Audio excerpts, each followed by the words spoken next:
السلام عليكم، مرحبا بكم معايا في فيديو جديد اللي غنشارك معكم فيه سلو بالطريقه التقليديه المعتمده عندي، بطريقه ديال الامهات ديالنا، بدون اضافات، بدون زيوت مهدرجه وبدون قلي. تبعوا الفيديو من الاول لاخير. تحت طلب احدى المتتبعات طلبت مني انني نحضر معها سلو بالطريقه ديالي، كنتمنى نكون لبيت ليها هذا الطلب.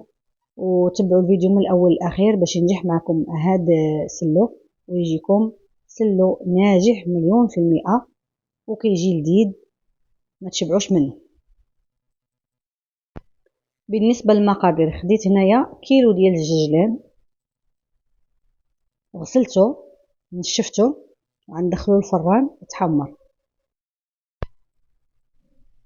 ضروري الججلان تغسلوه باش يحيد منه هذاك الحجر اللي كيكون فيه، وحتى كيتنقى لكم ما ياخذ منكم الوقت. بالنسبه للوز، خديت كيلو ونص ديال اللوز. هنا عندي كيلو ونصف ديال اللوز، يمكن لكم ديروا غير كيلو هو اللي كيدار في هاد المقادير، غير انا كان هذاك النص متوفر عندي زدته. كيلو ونص ديال اللوز، اما كتمسحوه ولا كتغسلوه وتنشفوه وتدخلوه الفران يتحمر. كلشي غندخلو انا الفران يتحمر، ما غنقلي حتى حاجه، غنخلي غير هاد الزلافه اللي غنفسخها وغنقليها وغنزين بها اللو ديالي غير للتزيين.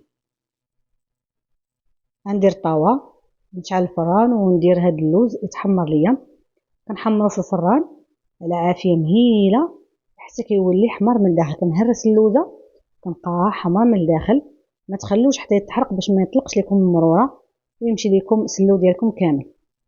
بالنسبه لهذيك الزلافه ديال اللوز، كبيت عليها الماء غليان، درتها في الماء غليان وصفيتها وكنفسخها، والقشور ديالها كنحطها في البريم حتى هما كنديرهم في سلو. هنايا خديت هذاك السلو اللي فسخت كنقليه باش نزين به السلو ديالي من الفوق. ملي كنبغي نقدمو كنزين بشويه ديال اللوز من الفوق. بالنسبه للججلان، درته في الفران حتى هو من بعد ما غسلته ونشفته، وكندخلو على عافيه مهيله مع التحريك، ما نهروش من حداه حتى كيتحمر ليا. باش كنعرف الججلان تحمر كنورك عليه وكيعطي الريحه ديال انه راه محمر. بالنسبه للمنسمات، هنايا درت حبه حلاوه اللي كتكون هي هذه، نقيتها وغادي نطحنها مزيان ونغربلها. النافع حتى هو نقيته وغادي نطحنه وندير منه الكميه اللي تناسب الخليط ديالي. بالنسبه للمستكه او المسكه الحره، من الاحسن تشرو هذه ديال العبار 10 دراهم، راه كتكون هي الماركه المزيانه. اما دوك اللي كيداروا في ساشيات راه ماشي حر. هذه كناخذ منها واحد 12 حبه. بالنسبه لهاد الكميه اللي درت هنا، درت 10 حبات ل 12 حبه. هنايا خديت كيلو ديال الطحين ديال القمح، او يمكن لكم ديروا الطحين ديال القمح بداك اللي كيكون بالنخاله ديالو البلدي الطبيعي، كتغربلو وتحيد منه النخاله. انا درت هنايا الطحين ديال الفينو، درتو في هذه المقله الثقيله اللي ديال النمره 43، هزت ليا كيلو. ويمكن لكم ديروه في الفران عافيه مهيله كتحمروه، ولا كدوه المول الفران كيحمروا لكم، كيتحمر حتى كيولي اللون ديالو على هذا الشكل ذهبي. ما تحرقوش باش ما يطلقش لكم المروه.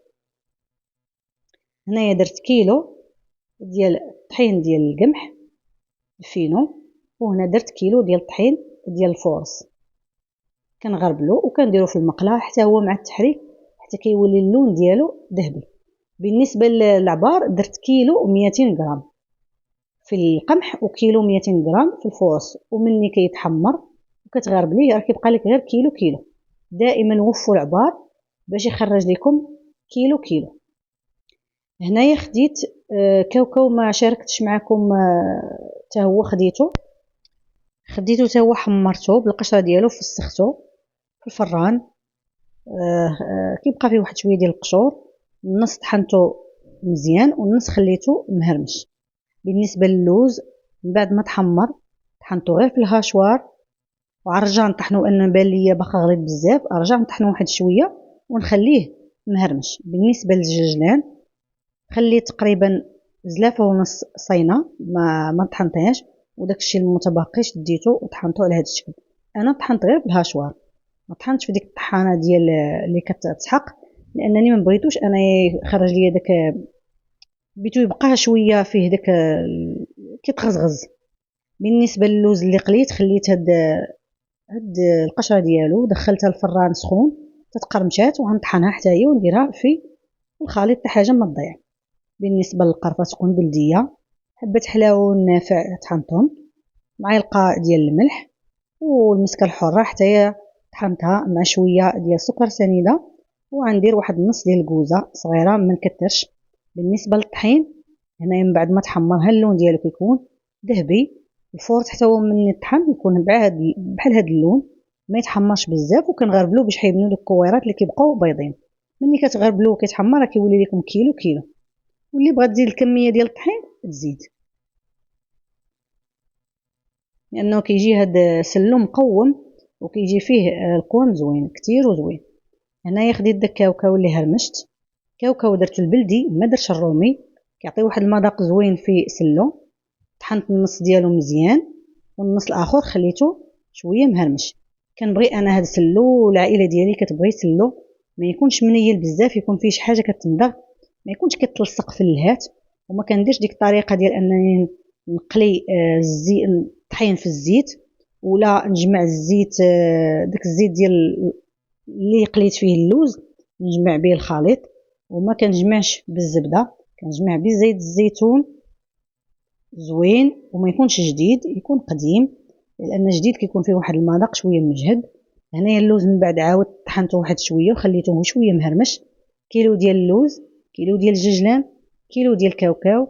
وهنايا هذوك القشور ديال اللوز اللي دخلتهم الفران، هذه باقا ما طحنتش، دخلتهم الفران يكون سخون مزيان تتقرمشوا وطحنتهم حتى هما. هنا المسكه الحره واحد 10 حبات حتى 12 حبه مدقوقين مطحونين مزيان مع شويه ديال السنيده. هنايا معلقه ديال الملح باش كتهرس لينا هذيك الحلاوه وكيجي المذاق ديالو زوين. هذا الملح كيعطيه واحد المذاق يكون زوين، هذا السلو ما كيجيش باسل. بالنسبه هنايا النافع درت 3 المعالق كبار ديال النافع، 2 المعالق كبار ديال حبه حلاوه، و2 المعالق كبار ديال القرفه تكون بلديه يلاه مطحونه يكون فيها المذاق زوين. عمروا المعالق.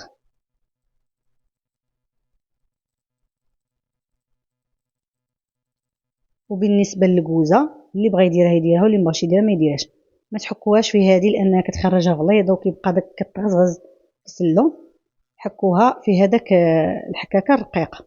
حكيت النص، وهنا غنضيف 2 المعالق ديال العسل الحر، اللي بغى يضيفهم يضيفهم، اللي مبغاش يضيفهم ما يضيفوهم. ما تخلطوش سلو بالعسل كامل لانه كينشفو. بالنسبه للسكر كلاصي ديروا غير السكر الكلاصي العادي، ما ديروش هذاك سبيسيال كيكون فيه مايزينا. ومن الاحسن الا كانت عندكم السنيده طحنوها في الدار مزيان وديريها في السلو ديالك، كتكون احسن من السكر كلاصي. السكر كلاصي كيرطب هذاك اللوز وهذاك الكاوكاو. صافي كنخلط الخليط مزيان بين يديا وكنبدا نجمع بزيت الزيتون. انا ما كنجمعش بالزبده وما كنجمعش بالزيت، الزيت الرومي، زيت المائده اللي كيشدوه وكيطيبوه وكيجمعوا به. وما كنجمعش بديك التعليكه اللي ولات هاد الدايره هاد الايام، ما كنجمعش بها. كيشدوا الطحين وكيقلوه في الزيت ومن بعد كيخلطوا به. انا كنظن هذاك الشيء غير صحي بتاتا، غير المنظر، غير انه يبان سلو معلك وصافي. اما شي حاجه صحيه ما كتبانش لي انها صحيه. الزيت مقلي في الطحين مقلي في الزيت الرومي، ولا الزيت ديال اللي يتقلي فيه اللوز كيخلطوا به سلو. انا كنفضل زيت الزيتون ولا الزبده، تكون الزبده تكون حيوانيه نوعيه جيده، تخلطيها مع زيت الزيتون، تشديها وتذوبيها مزيان حتى تولي نوازيت، ما يبقاش فيها هذاك اللبن يتحرق هذاك اللبن، وتولي اللون ديالها شويه غامق، وكتخليها حتى كتبرد كتخلطيها مع زيت الزيتون.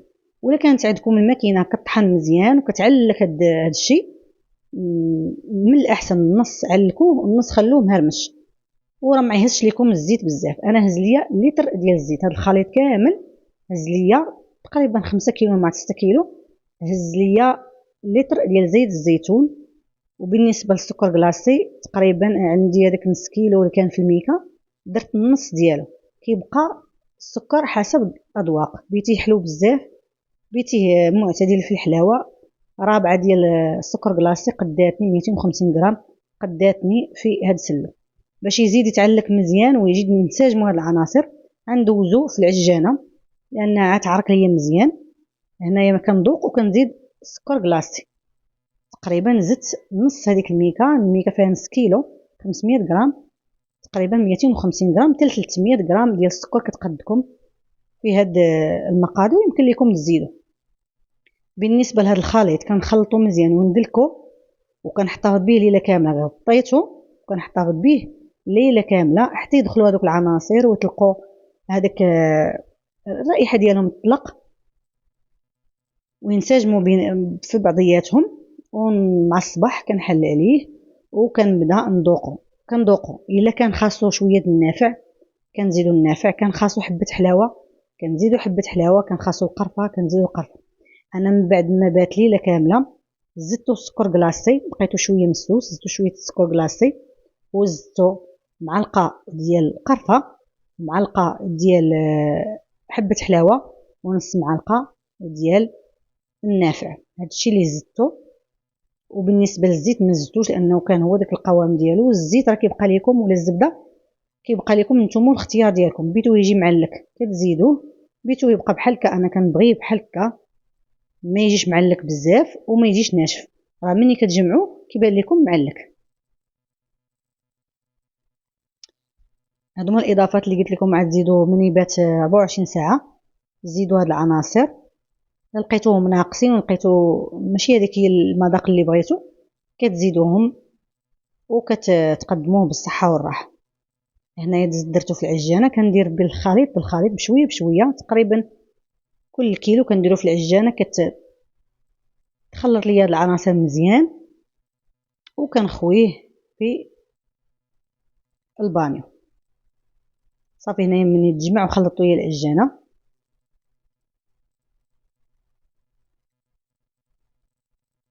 كنحتفظ به ليله كامله. ومن بعد كنزيدوا هذوك الاضافات اللي قلت لكم. واللي بغى يدير كما قلت لك، اللي بغى يدير الزبده يخلطها مع زيت الزيتون غيديرها. كيكون هذا هو السلو ديالي. كنزينو باللوز اللي قلت لكم قليته، كنزين به من الفوق. كيجي المذاق ديالو رائع، ما كيجيش ناشف وما كيجيش معلك، معتدل بزيت الزيتون وبالطحين ديال القمح خلط مع الفورص. ومقادير بدون اضافات جديده بدون تعليكه، كيجي لذيذ. كنتمنىكم تجربوه وينجح معكم. كان هذا هو الفيديو ديال اليوم. ما تنسونيش اخواتي من اللايك، بارطاج الفيديو اللي عجبكم. دمتم في رعايه الله والسلام عليكم.